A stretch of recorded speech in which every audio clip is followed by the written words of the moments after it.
Satisfação estarmos novamente aqui no Centro Espírita Allan Kardec, para que a gente possa trabalhar alguns temas, que, como foi falado aí, nos causem alguma reflexão. Acredito que é por isso que estamos aqui nesta noite, por isso que a gente vem para refletir, para debater e para que a gente possa sair daqui com algo diferente, com algo que possa nos interessar e que pouco a pouco vá causando algumas mudanças no nosso comportamento, nas nossas atitudes. Afinal de contas, são essas transformações que nós estamos aqui para fazer. O tema que foi proposto, a temática que a gente vai trabalhar hoje, foi uma proposta da Federação Espírita do Rio Grande do Norte, nas suas lives semanais, e eles propuseram esse tema para a gente trabalhar sobre Jesus e Kardec, fazer esse paralelo, fazer essa releitura, dessas duas personalidades aí. E a princípio não é uma temática que me chame muita atenção, porque vai requerer que a gente vá trabalhar alguns aspectos mais históricos, conhecer um pouco realmente do encadeamento dessas ideias, principalmente de todo aquele processo que culminou com a elaboração das obras básicas, por Kardec, essa codificação. E às vezes eu acho que esse tipo de tema, de assunto, ele não é tão interessante para a gente trazer para palestras espíritas, onde às vezes o público está esperando, temáticas mais evangélicas, temáticas que falem mais do seu dia a dia, do seu cotidiano, dos problemas nossos de cada dia, Mas a gente vai aqui tentar trazer uma outra perspectiva sobre essas duas personalidades, para a gente tentar deixar a nossa exposição um pouco mais interessante e que venha também nos servir para nos embasar, conhecer essa doutrina tão rica que nós professamos. E a gente poderia, não é difícil a gente expressar o papel que o Cristo teve para toda a humanidade, trazendo os seus ensinamentos, a sua retidão, a sua conduta moral. Da mesma forma, quando falamos de Kardec, que também teve um papel fundamental, principalmente para todos nós, porque talvez foi a primeira personalidade que teve essa paciência, essa segurança, essa disciplina de estudar aqueles fenômenos que sempre ocorreram em todas as épocas da humanidade, em todas as civilizações. Então, são personalidades que tiveram muita importância, tiveram papéis fundamentais para que chegássemos onde estamos hoje. E cada um a seu modo, Veja que Jesus utilizava o seu dom educativo, porque Jesus foi grandemente um exímio educador. Se a gente for pegar toda a passagem evangélica, são cheias de lições educativas, muitas delas trazendo as chamadas parábolas, Foram mais de 48 parábolas que Jesus trouxe, pelo menos as que estão narradas, Aqueles que participaram com ele lá devem ter ouvido tantas outras, Mas que estão nos evangelhos, que estão no Novo Testamento, são em torno de 48 parábolas, que Jesus utilizava como um bom educador, no sentido de pegar coisas, substâncias, acontecimentos daquela época, daquele povo, para tentar, dentro do entendimento daquelas pessoas, trazer explicações interessantes para as questões que já ocorriam naquela época e muitas delas que ocorrem até hoje. Talvez, se Jesus estivesse hoje aqui entre nós, iria utilizar lives nas redes sociais, iria falar do uso dos celulares, dos notebooks, dos equipamentos, iria utilizar a linguagem que nós temos hoje. E naquele tempo, ele se utilizou das ferramentas que estavam à sua disposição. Então, Jesus falava aos pescadores e dava exemplos de pesca, de peixes, Falava às pessoas, aos chamados doutores da lei, aqueles que estudavam o judaísmo a fundo, e ia instigando, dentro da sua própria do seu próprio arcabouço de conhecimentos, para que eles mesmos chegassem às conclusões de que muitos daquelas práticas que eles faziam não faziam nenhum sentido perante as verdadeiras leis divinas, né? Jesus falava, né, com parábolas pastoris, né, das ovelhas e tudo mais, dentro da possibilidade de conhecimento daquelas pessoas. Era um verdadeiro sábio aquele que consegue, né, explicar assuntos complexos, né, de forma simples, porque falar difícil, né, e falar rebuscado, muitas vezes, quando a gente pede uma explicação de algum assunto complexo e a pessoa não tem uma forma de trazer aquilo para uma realidade que a gente possa entender, é porque aquele assunto ainda não é totalmente compreendido na própria pessoa, né? Os grandes gênios da humanidade foram aqueles que conseguiram pegar assuntos extremamente complexos e conseguiam nos trazer esses assuntos, fazendo analogias, às vezes criando grandes livros, grandes obras que trouxessem uma linguagem que fosse muito mais palatável, né, para todos nós. Este é o papel do grande educador que foi Jesus. Da mesma forma, não podemos nos esquecer do fenômeno Kardec. A gente tem que ter certo cuidado quando vai falar de Kardec, porque não podemos superestimá-lo dentro do conceito da doutrina espírita, como se ele fosse algo que ele não é, um anjo, um ser dotado de toda a verdade. Não, Kardec era, na realidade, uma pessoa comum, uma pessoa normal, um ser como outro qualquer, que tinha também dentro da sua missão uma grande empreitada. Então a gente nunca pode superexaltar o trabalho de Kardec, mas também não podemos minimizar, porque dentre tantos filósofos, tantos pesquisadores, tantas pessoas que às vezes queriam desmascarar certos fatos, Kardec teve uma preocupação gigantesca, né, em estudar esses fenômenos e estudá-los, né, à luz de certa racionalidade também muito ancorada, né, com a realidade de seu tempo. Muitas pessoas perguntam às vezes por que esse processo não aconteceu um pouco antes ou um pouco depois, e na realidade aquele era o momento talvez mais propício, né? A gente vivia um momento, um movimento onde a igreja, né, que era grande participante do processo educacional, é quem basicamente detinha a informação que chegava a todo o público, né? Então naquela época a igreja, ela tinha um poder quase supremo. A educação era sempre embasada na educação religiosa. A divulgação, né, a gente não tinha a imprensa mais como conhecemos hoje, mas o que seria a imprensa, a divulgação das informações que se tinha, era através da igreja, das missas, né, dos cultos. Então era quando se sabia das coisas. Então você tinha uma super concentração, né, de informação e poder nessa instituição, e aquilo naquele tempo começava a ser abalado.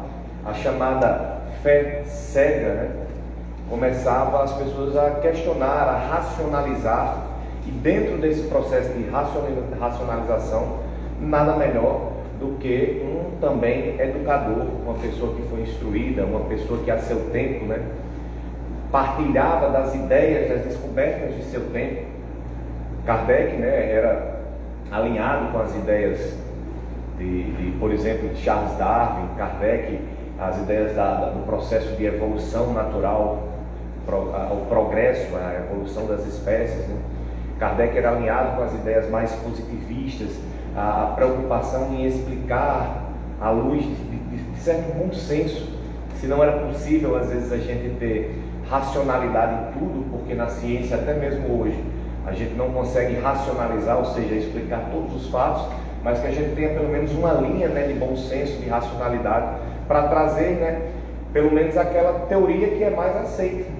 Então hoje as pessoas até confundem, né, como se a ciência fosse detentora de toda a verdade, mas muitas das descobertas ou muitas das teorias que nós temos hoje são teorias das mais aceitas, e muitas vezes essas teorias são superadas por outras teorias, né, e que isso vai fazendo com que a gente tenha novas descobertas, novos conhecimentos. Então Kardec, naquele momento, também utilizou-se, né, dos instrumentos que estavam, né, à sua mão, E aí a gente pode destacar, por exemplo, a didática que Kardec utilizou para a elaboração, né, das obras básicas, né, conceitos como metodológicos até, né, de Kardec, de trazer de forma muito didática, muito explicada, por exemplo, né, a escala espírita, né? A escala espírita, se a gente for parar para pensar, não é algo que exista. Por exemplo, os espíritos não vêm nos trazer, eles têm espíritos e tudo. Ali foi uma percepção de Kardec, pelas milhares de comunicações que ele recebeu, que existiam diferentes possibilidades, né, de evolução para aqueles espíritos. Existiam espíritos que estavam ainda muito aprasados assim com o mal, né, que queriam realmente um espírito de perversidade, mas existiam espíritos que estavam plenamente felizes, conscientes de sua condição. Existiam espíritos arrependidos, existiam espíritos doentes nas suas cristalizações mentais. Então Kardec vai percebendo de forma didática, né? Não foi nenhuma entidade espiritual, né, que chegou e disse: olha, tem espírito dessa aula, dessa aula, dessa aula. Kardec vai percebendo e vai criando, por exemplo, a escala espírita.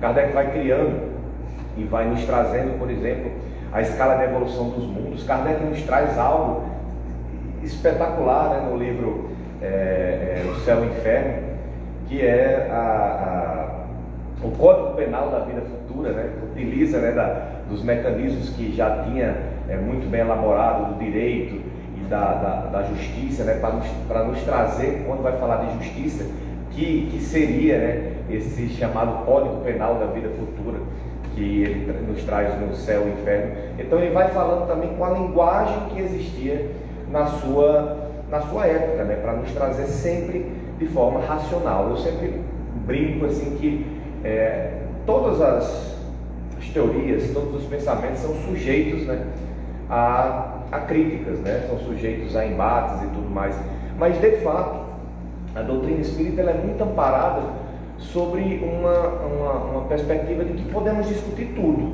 podemos crer ou não crer, mas todo o arcabouço do material que foi trazido por Kardec e pelas entidades espirituais que o apoiaram naquele momento, ela é embasada na racionalidade.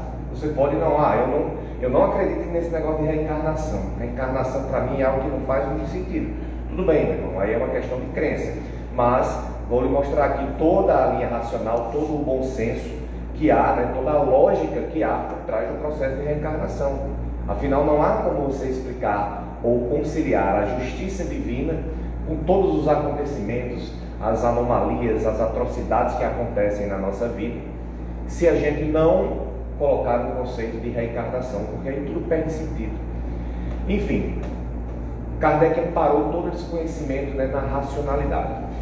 Mas tem algo que é muito interessante, e é isso que eu queria trazer, né, hoje, para a gente fazer um aspecto diferente, né, dessas duas personalidades, que na verdade Kardec, quando a gente vai falar de Kardec e de Jesus e do próprio Cristo, Kardec, a partir dos seus estudos, chega ao Cristo sem, no entanto, partir do próprio Jesus. O que é que eu quero dizer com isso? Que o início dessa nossa doutrina, ela não partiu absolutamente dos ensinos de Jesus. Não foi vamos pegar aqui o cristianismo e dentro do que Jesus trouxe, vamos fazer uma releitura, vamos fazer uma interpretação, é uma doutrina cristã. A gente vai perceber, e é isso que eu quero acompanhar com vocês, que Kardec partiu de outros pressupostos, de outros acontecimentos, né, para compreender todos aqueles fenômenos que lhe iriam acontecer. E é um engano a gente imaginar que foi de pronto que Kardec chegou a Jesus, porque apesar de sua formação católica, né, mas naquele momento, naquela época, era até chique, digamos assim, você ser um pouco mais descrente, você se afastar um pouco mais da religião. Afinal, a religião não explicava muitos dos acontecimentos, e o melhor era, então, se não era possível para a religião explicar tudo aquilo, a gente se afastar, a gente deixar as religiões. Mas não foi bem isso que aconteceu, né? Kardec, como eu falei no início, ele talvez foi um dos primeiros estudiosos que se propôs de fato vamos com calma, com cautela, estudar o que está acontecendo diante de nós, né? Acredito que muitos de nós conhecemos a história, mas permitam-me, por favor, que a gente faça essa releitura, essa recordação, né, de como tudo procedeu, de como tudo aconteceu, né? Porque não foi Kardec que foi em busca, né, de criar a doutrina espírita. Os acontecimentos mediúnicos, né, chamados, e estouravam em todo o globo, não somente na Europa, mas também nos Estados Unidos, mas também em outras partes. Fora aquilo que a gente falou, que esses acontecimentos mediúnicos, essas manifestações, a gente encontra em todas as civilizações e em todos os momentos, desde as civilizações mais antigas, passando pela Idade Média, passando pelos grandes impérios, até, se a gente vier para as civilizações americanas, né, que faziam os seus sacrifícios aos deuses, que se comunicavam, os nossos índios que tinham seus pajés, que entravam em transe e tinham essa possibilidade de se comunicar, os fenômenos que sempre aconteceram. Então o fenômeno, né, sempre existiu e sempre foi legado, né, levado àquele momento de não tem como a gente compreender, ou somente aquele ser místico, né, que tem essa capacidade de compreender, de ler o futuro, de entender o que acontece. E Kardec, talvez, dentre todos esses grandes pensadores que a gente teve ao longo da nossa sociedade, ao longo de tantos e tantos anos, tentou se deter na racionalidade daqueles fenômenos. Então, a princípio, né, os primeiros contatos que Kardec, os biógrafos de Kardec trazem, que os primeiros contatos que Kardec teve com os fenômenos chamados das mesas girantes, foi em 1850, portanto, 7 anos antes dele publicar o Livro dos Espíritos, né? Se passaram alguns anos, né? E ele, não, isso aí é brincadeira, é o misticismo, são entretenimentos, né? Nas noites frias da França, as pessoas se reuniam. Hoje nos reunimos aqui, naquele tempo se reuniam, né, para se divertirem, e assim como existiam os bobos da corte, passaram naquele momento a ter as apresentações chamadas mediúnicas, as apresentações, né, de flutuações, de adivinhações, né, de experimentação com o sobrenatural, assim eram chamadas, né? E Kardec, dentro da sua racionalidade, sempre desinteressado por esses acontecimentos, por essas frivolidades até, e talvez, né, se não fosse esse desinteresse de Kardec não fosse vencido também por uma certa curiosidade e insistência de certos amigos, aqueles fenômenos durariam ali 2 ou 3 invernos e seriam novamente esquecidos, né, como as modas que temos até hoje. Mas 2 ou 3 anos depois de insistências, Kardec resolve em participar de uma dessas sessões, né, a convite de amigos que diziam que, diferente do trabalho frívolo, né, que era realizado às vezes em grandes auditórios e teatros, né, na capital francesa, né, aqueles pequenos trabalhos sólidos e sérios, realizados às vezes nas casas das pessoas, com grupos pequenos, em que não se tinham a curiosidade de comprovar a existência de espíritos, mas sim tinham-se, né, aquele ímpeto de compreender aqueles fenômenos dentro de um processo de seriedade, de estudo, né? E Kardec, né, convencido por amigos que tinham realmente exaltado esse trabalho, vai participar de um desses estudos, e também acredito que todos conheçam, mas acho que até hoje é algo extraordinário de pensar, né, aquele episódio em que Kardec, quando instigado a participar, escreve algumas questões, coloca no bolso do paletó, vai participar desta reunião.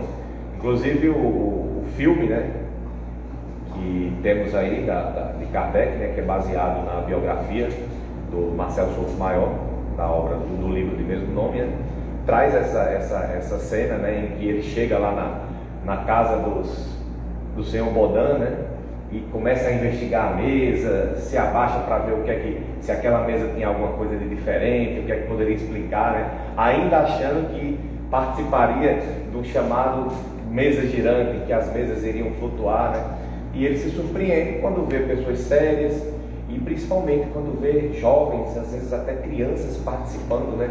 Levando a sério, chegando ao redor de uma mesa, né? Que nem era branca, que nem era preta, que nem era cinza, né? Era a mesa que se estava lá na casa, né? Colocavam-se as mãos sobre a mesa e a partir do silêncio, da concentração, as manifestações passavam a acontecer. Não mais manifestações físicas, barulhos, pancadas, não. Isso já havia passado do tempo de chamar a atenção. Agora as manifestações eram as chamadas manifestações inteligentes. Porque quando a gente escuta uma pancada, a gente pode atribuir a diversos fatores. O estalar da madeira, prédios que não ficaram bem apertados. Mas quando você está diante de manifestações que inequivocamente nos trazem inteligência, nos conseguem responder a questões, é difícil de você argumentar. E foi diante daquilo que Kardec se deparou, né? De manifestações extremamente controladas, calmas, sem extrapolações, sem exageros, né? Simplesmente pessoas sérias, dedicadas a compreender aquilo que acontecia, médios, muitas vezes jovens e, como falei, até crianças, né? Mas que tratavam naquele momento com uma seriedade muito grande o trabalho e explicavam, né? Falavam, respondiam as questões do processo que depois Kardec chamou de psicografia, né? Que é bem interessante porque o processo de psicografia ou o processo de psicofonia, né? Que as pessoas até hoje, né, eles chamam de incorporação, né? Erroneamente chamam de incorporação como se o espírito se apoderasse do corpo da outra pessoa, mas que é apenas um processo de aproximação, onde aquele fenômeno se dá por intimidade, né, dos laços, onde o espírito aproxima e ele, com algumas propriedades que não conhecemos completamente, consegue, né, nos trazer informações. Muitas vezes são informações que nos chegam audíveis, né, mas sem a utilização dos nossos aparelhos, dos nossos órgãos, né, para isso. Às vezes as pessoas, os médios que escutam, né, dizem, não, é como se eu escutasse, mas não escutasse pelos meus ouvidos, né, escutasse dentro da minha cabeça, né. Outras vezes, né, os médios relatam que conseguem visualizar as cenas que eles verbalizam, né. Outras vezes é uma enxurrada de pensamentos que chegam e a pessoa começa a narrar esses pensamentos. É muito sensível a forma como essas manifestações se produzem. E Kardec foi tentando estudar cada uma delas para que a gente pudesse ter a compreensão desses fenômenos, né? Mas naquele momento, naquela primeira reunião, na casa da família Bodin, quando Kardec participava, e que não teve naquele momento, ele foi apenas um espectador. Ele não participou, ele não foi chamado a se comunicar, nem a fazer pergunta, mas as perguntas estavam dentro do bolso.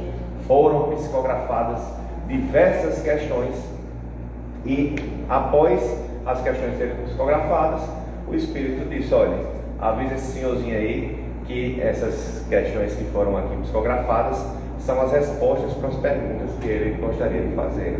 E quando ele pegou as questões e levou para casa e comparou, ele ficou com o aberto, sem entender. Como é que pode? Será que tinha alguém aqui vendo quando eu estava escrevendo, né? A pessoa passa por um processo de incredulidade de tamanho, porque você começa, né, o nosso cérebro começa a tentar encontrar explicações racionais para fenômenos que a gente ainda desconhece, para situações que a gente não tem como explicar.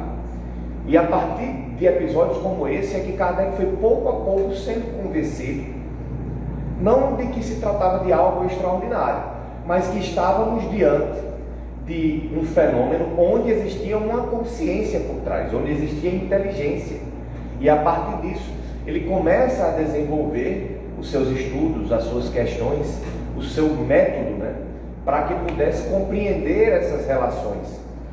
Quando foi perguntado, né, quem eram aquelas pessoas, quem eram os seres que respondiam às questões, porque naquele momento não se sabia o que era que estava respondendo. Era a mesa, era a pedra, era a caneta, o lápis que respondia às questões, né?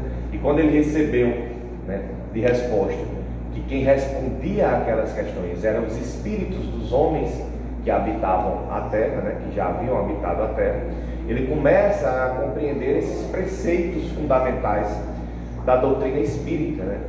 Sempre digo que nós não temos dogmas no sentido de que nós não temos nenhum assunto que não possa ser discutido. Vamos fazer um grupo de estudos aqui para discutir sobre mediunidade. Eu acho que, olha, mediunidade é uma farsa. Vamos discutir isso? Ótimo, vamos discutir. Estamos abertos a isso.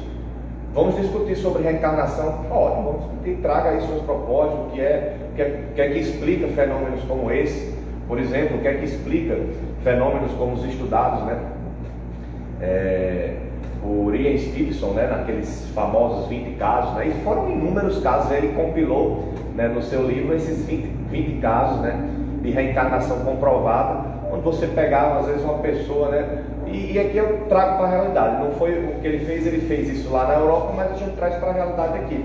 Você pegar às vezes uma criança do interior aqui do Rio Grande do Norte, onde o acesso é mínimo. Hoje a gente ainda tem muito acesso. Qualquer criança hoje, criança sim, mas as pessoas têm acesso a celular, a televisão, a informação, a rede social. Mas vamos imaginar naquela época, ou nem tanto, imaginemos há 30 anos atrás, né, uma criança no interior, uma cidade do interior do Rio Grande do Norte, né, que começasse a dizer o seguinte: rapaz, eu me recordo que eu já vivi num outro país, eu me recordo que eu morei em uma cidade na Suíça e tudo mais, e começasse a narrar esses fatos.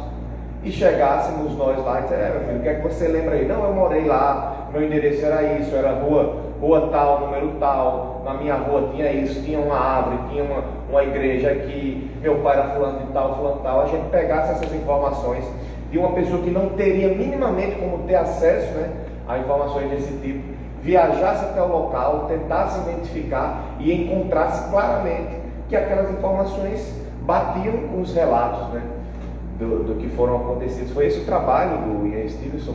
E assim, vamos conversar a respeito disso. O que é que pode ser uma situação como essa? Será que é uma fraude? Será que essa criança teve acesso? Será que alguém com outros interesses orientou essa criança para que ela falasse isso? Tudo isso a gente está aqui para discutir, pois nós não temos dogmas no sentido de não tem nenhum assunto que a gente possa, olha, isso aí não adianta, a gente não pode mexer com isso, é assim, pronto, é assim porque Deus quer. Não.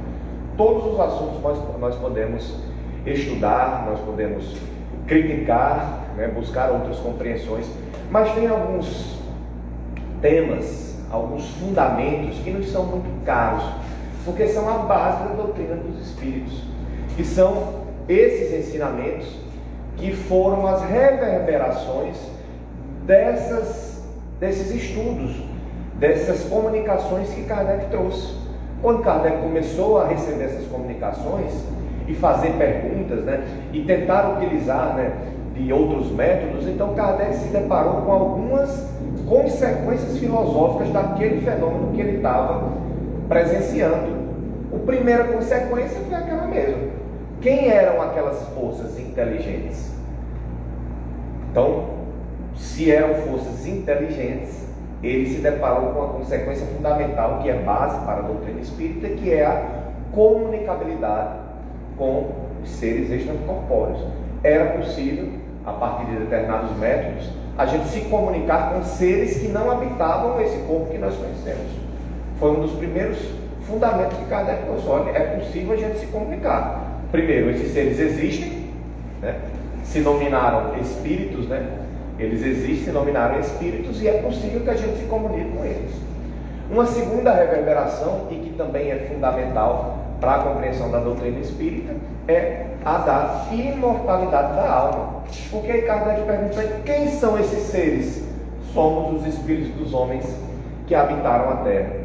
Então isso vai nos trazer também: opa, peraí, então quer dizer que se estamos falando com pessoas que se dizem a consciência, o princípio inteligente daqueles que habitaram a Terra, então nós não morremos verdadeiramente.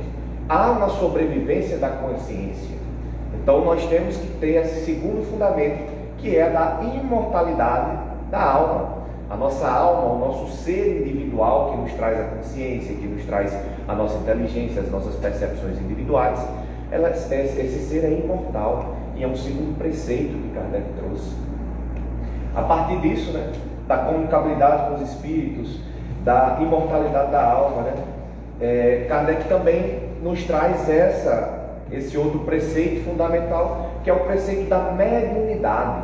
Ou seja, existem pessoas que têm uma sensibilidade maior para este processo de comunicabilidade com os chamados imortais. O próprio Kardec, por exemplo, não tinha nenhuma sensibilidade.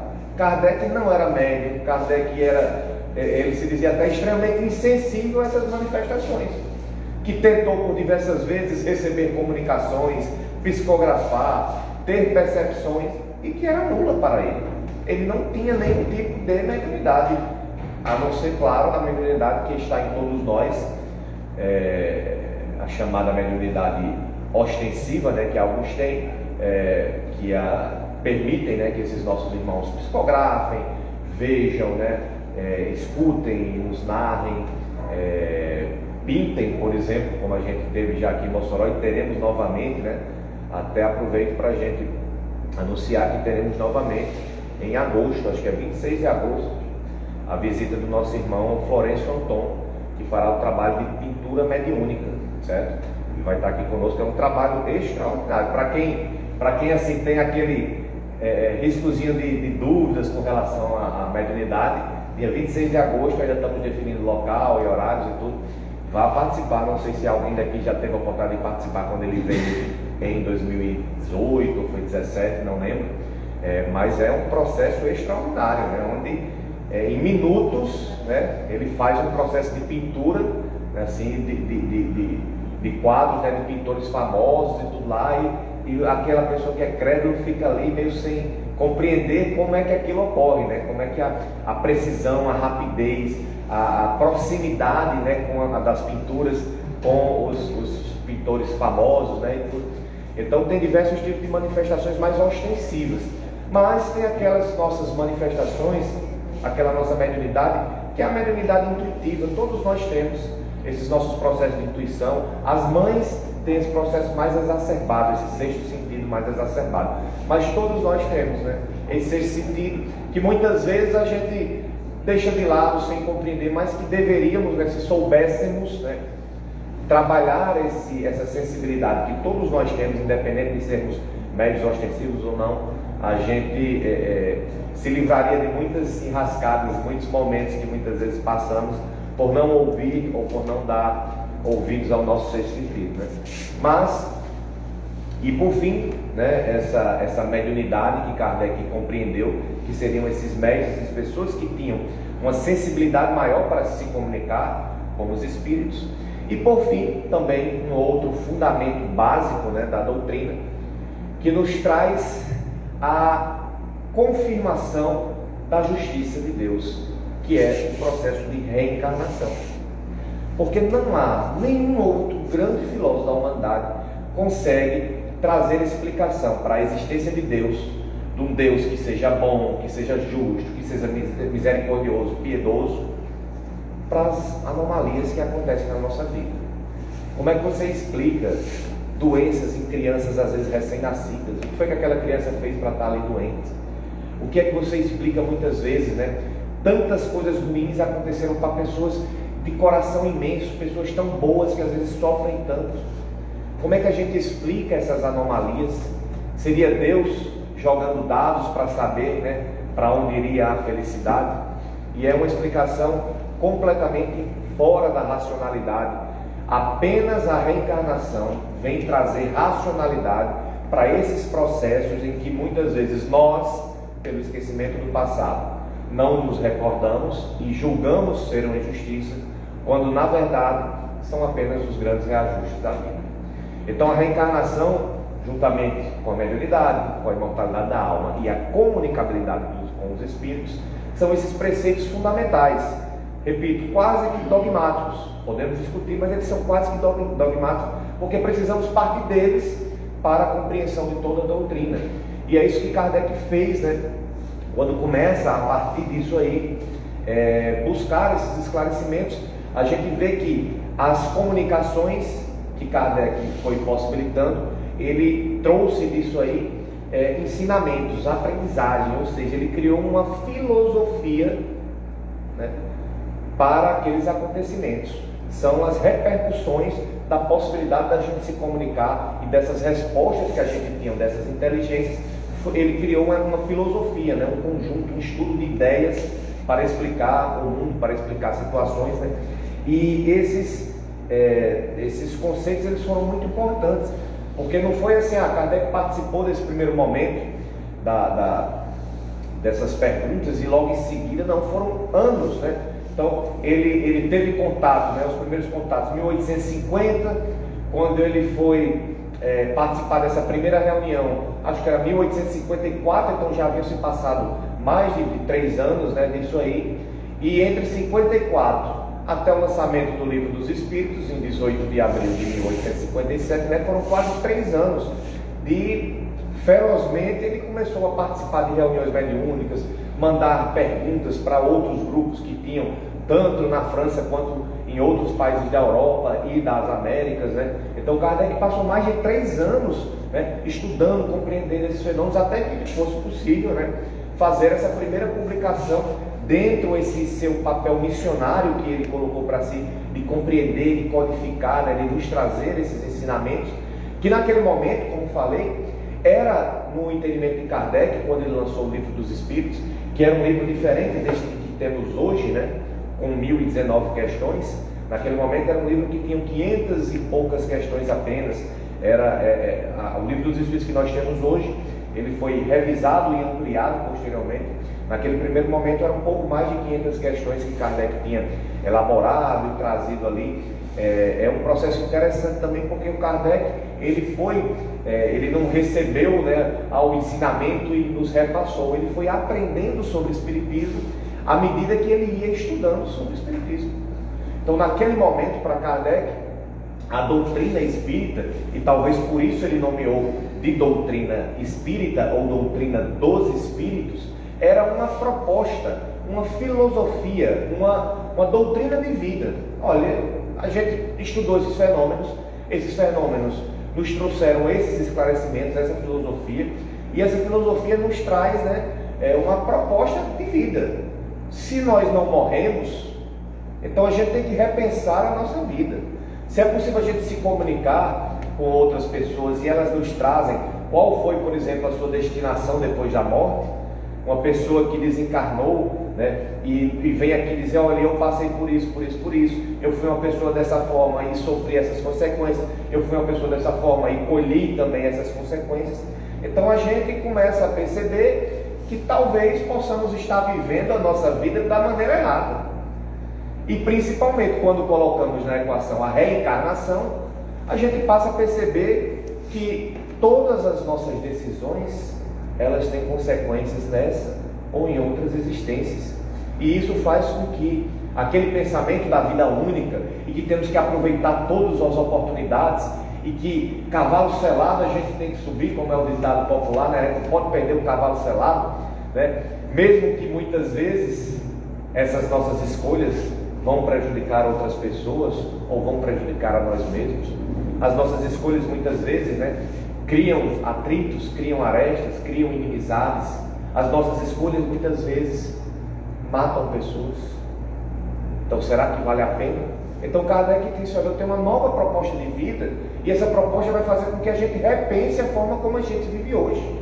Isso vai fazer com que a gente se torne pessoas melhores, porque vamos racionalizar a nossa forma de agir, de pensar, de nos relacionarmos com as outras pessoas. Era naquele momento uma proposta de vida, de renovação. Olha, vamos nos propor mudar a forma como a gente está fazendo, porque está errado. Está aqui esses fenômenos, está aqui as pessoas, estão dizendo ali, olha, que teve uma vida de muita amargura, uma vida de muito sofrimento, e quando elas desencarnaram, elas estão nos mostrando a consequência disso. Outras pessoas que tiveram uma vida de muita abundância, de muita vaidade, de muita inconsequência, também estão nos narrando os acontecimentos que tiveram pós-vida. E a gente vai tendo essa série de informações que vai, de fato, nos fazendo repensar, né, a forma como a gente pensa, como a gente vive. E aí Kardec se preocupou também muito nesse momento em como combater as críticas que chegavam àquela doutrina dos espíritos, porque o processo mediúnico de comunicação é muito sensível, é muito difícil. Por melhor que seja o médium. Divaldo Pereira Franco, Divaldo recebeu uma comunicação, é uma verdade absoluta? Não sei. Não sei. Não, mas é Divaldo. E qual é o problema de ser Divaldo? Tem um trabalho prestado muito grande, e erra também, é ser humano. Se está aqui provas de expiação, certo? Precisamos trabalhar. Chico Xavier escreveu mais de tudo. Chico está no livro de Chico, sim, porque está no livro de Chico não quer dizer que é uma verdade. Então Kardec foi criando métodos, foi criando formas dentro do contexto dele, científicas, para que pudéssemos ter uma maior segurança nesse processo de comunicação com os espíritos, já que a gente estava criando uma filosofia que ia embasar a nossa vida, baseado naquelas comunicações. A gente tinha que ter uma qualidade, uma certeza muito grande naquelas informações que nos chegavam. E aí ele tem memoráveis, né, questões, quando ele diz: é melhor a gente negar 9 verdades do que aceitar uma mentira. Então você recebeu 10 comunicações, é melhor a gente negar 9 que a gente não tem certeza se é uma verdade, do que deixar entrar uma mentira, porque aquilo vai trazer consequências, né, nefastas para a nossa vida. E aí ele vai criando métodos, né? Então, após o lançamento do Livro dos Espíritos, foram mais alguns anos de estudos tentando sistematizar a segurança, trazer, olha, estão aqui compilações, métodos, formas da gente trabalhar, da gente fazer reuniões mediúnicas, da gente se comunicar com os espíritos com um maior grau de segurança. É 100%? Não, 100% não existe quando falamos de mediunidade, quando falamos de comunicabilidade com os espíritos, mas é um manual de referência para, e foi assim que ele chamou, né, um manual para os evocadores e dialogadores, né, que foi o livro dos médiuns. Quando Kardec teve a preocupação seguinte: não, tudo bem, lancei o Livro dos Espíritos, está aqui uma nova filosofia, agora a gente precisa preparar melhor aqueles que vão ser os porta-vozes, aqueles que vão nos trazer as informações. Então o Livro dos Médiuns foi lançado justamente com esse intuito, né, de naquele momento, dentro de um conceito ainda filosófico, né, a gente conseguir, né, dar segurança. Olha, como é que eu sei que essa comunicação é válida? E aí muitas das coisas que a gente utiliza até hoje. Por exemplo, participamos semana passada da 6ª Conferência Espírita do Rio Grande do Norte, lá em Natal. Evento extraordinário, né? Convido a todos que não puderam participar, que busquem se organizar para o próximo ano. Esse ano foi extraordinário, tivemos pontos altos, né? Por exemplo, na participação do palestrante, o Jorge Elahá. Quem não conhece Jorge Elahá, busque no YouTube, tem vídeos maravilhosos. E Elahá, ele faz algo que é extremamente difícil. Ele faz o chamado pinga-fogo, aquilo que Chico Xavier fazia de ir para, até hoje, a maior audiência da TV brasileira, né? Você ir diante de milhões de pessoas que estão em casa e responder toda e qualquer pergunta que chegue. Elahá faz isso. Ele vai para um evento como esse lá e diga aí, perguntem. A gente até estava com o Valdir Júnior, presidente da Federação Espírita, que era quem ia mediar, né, esse trabalho lá com ele. E Valdir um pouco preocupado: Jorge, você quer, a gente tem uma equipe aqui de triagem? Ele disse: não, meu filho, não tem história de triagem não. Mandou a pergunta, bota para mim. Se for algo que eu vejo que vai polemizar, vai fazer, eu mesmo dou a resposta. Não precisa filtrar nada, do jeito que vem a pergunta. E parece que ele sabia, porque a primeira pergunta que veio uma folha A4 datilografada, ou seja, a pessoa preparou de casa, levou para a palestra lá para colocar. E era uma questão muito instigante, porque falava justamente, né, de que como poderíamos ter a certeza, né, das chamadas colônias espirituais, já que nas obras básicas não se fala em colônias espirituais como, por exemplo, o nosso lar. Muito pelo contrário. E aí citava na pergunta, na questão 87 e na 1000 e não vou lembrar qual era a questão, na 1000 e pouquinho lá, falava que não existiam locais, não existiam, né, questões. Então era uma pergunta bem fundamentada, né? E ela vai justamente nos dizer, lembrando nos preceitos, né, que Kardec utilizou, que na verdade as colônias espirituais não estavam citadas nas obras básicas, mas a existência dessas aglomerações de espíritos, né, que pensam da mesma maneira e criam colônias, ele é corroborado não porque foi Chico Xavier que trouxe, mas diversos outros médios em diversas localidades que muitas vezes nem se comunicavam entre si, que traziam. Muitas vezes as pessoas, fazem esse tipo de pergunta para criticar Chico Xavier, porque trouxe uma série de inovações, uma série de conceitos que não são de fato trazidos nas obras básicas. Mas o que dizer, e foi o que Jorge Alarra falou, de Ivone Pereira do Amaral, que fala sobre os vales dos suicidas, Esther? O que dizer de tantos outros médios que trouxeram esses locais, essas chamadas colônias, Então, muito embora não estejam citados nas obras básicas, um dos preceitos de segurança mediúnica é quando a informação ela é trazida e daqui a pouco ela consegue ser replicada por diversos outros médios que muitas vezes não se comunicam entre si, e essa comunicação ela passa a ter uma validade maior quando a gente vê que ela não está apenas sobre o guarda-chuva de um único médio que traz aquelas informações.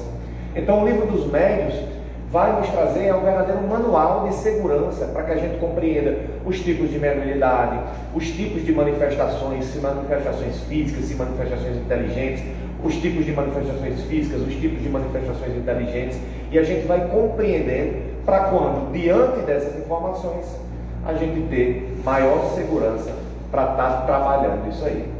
E aí é muito interessante, que após também o lançamento do livro dos médios, até aquele momento a gente tem que perceber que a doutrina espírita ela ainda era um pensamento muito filosófico. A própria criação da Sociedade Espírita Parisiense, ela foi criada no preceito de uma associação de pessoas que iam lá para estudar, para compreender, nada ainda desses aspectos religiosos.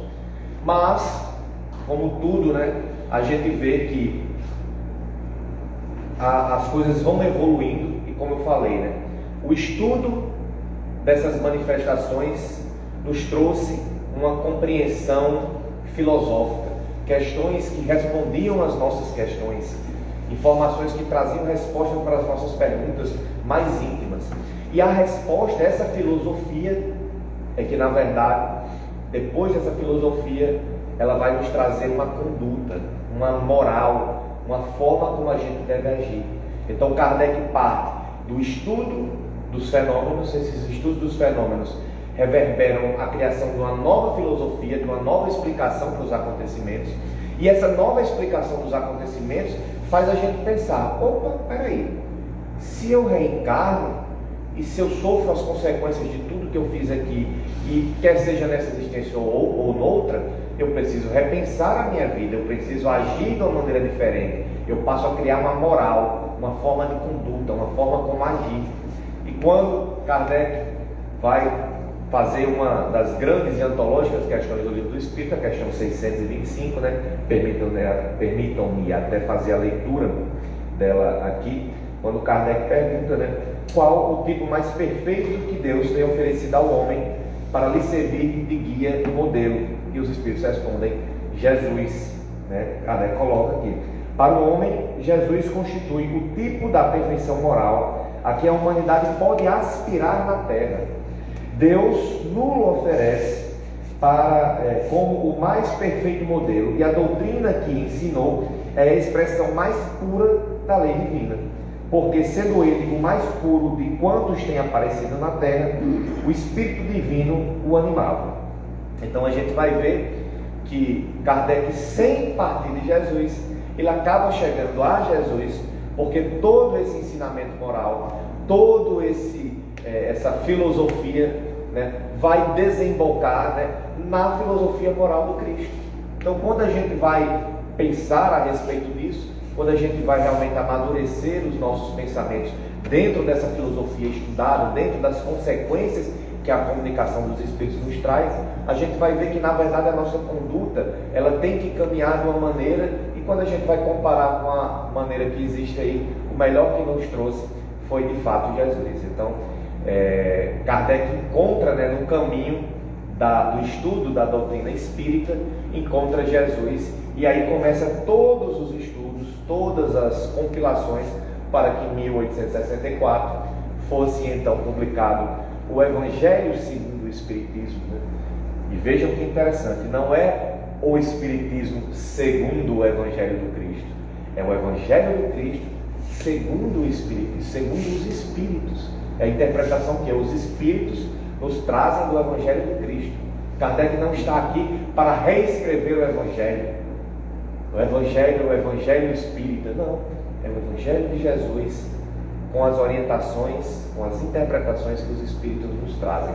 E estava ali, a partir de 1864, né, inaugurado esse tripé fundamental da filosofia, da religião, da ciência, né, que nos ancora, que nos dá toda a segurança para que a gente possa compreender que, de fato, os estudos de Kardec, né, sem querer, o levaram a chegar a Jesus. É o tema da nossa palestra, no sentido de que Kardec nos traz a verdade e a verdade de Jesus é o amor. Então, que a gente, compreendendo, né, fazendo toda essa caminhada histórica por dentro, percorrendo, né, seguindo os passos que Kardec percorreu, para que a gente possa compreender que muitas vezes a gente perde tempo com outras doutrinas, com outros pensamentos filosóficos, mas que na verdade chega um momento de madureza onde a gente vai perceber que Jesus é o caminho, Jesus é a verdade, Jesus é a vida, né? Jesus é a porta, Kardec pode ser a chave, mas cabe-nos, em conhecendo a porta, em tendo a chave na nossa mão, ir lá e abrir.